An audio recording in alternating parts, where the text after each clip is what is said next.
So it's funny that you asked the question about an educator or somebody in your academic world that might have made an impact in your life. So just last week I was in Maryland doing a keynote address for the Department of Human Services, and part of my presentation we actually talked about this exact topic.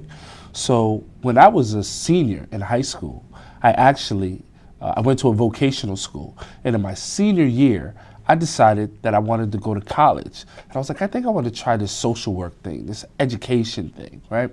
So I went in to my guidance counselor, and I made an appointment, and I sat down with her, and I said, hey, I know I'm here for electrical and all this stuff or whatever the case is, but I think I want to go to college. I think I want to become like a social worker or help people.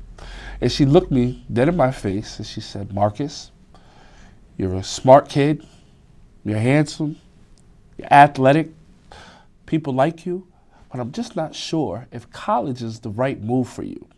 So as a 17-year-old kid, although what she was trying to say to me was, we gear you at a vocational school for going directly into the workforce, that's not how I internalized that at all. I actually took that as, you're not good enough, you won't be able to do it, and you will not succeed.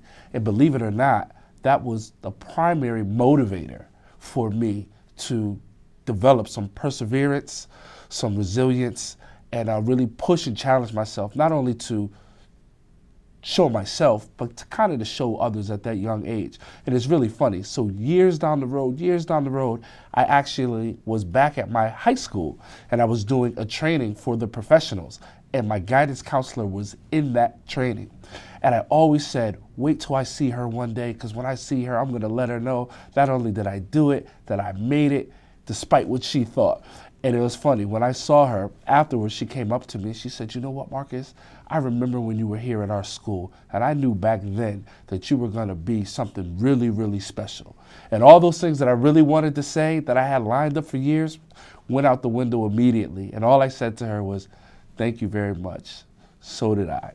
So after the fact, we were able to have a conversation, and I communicated what I remember of the conversation, and we actually had some dialogue about it. And she had no idea that it came out that way, but we were actually glad that it happened, because Miss Stango was a direct motivator, and I can say that because she's now deceased. So I just wanted to pay homage for that and tell her, I said, thank you very much for that inspiration.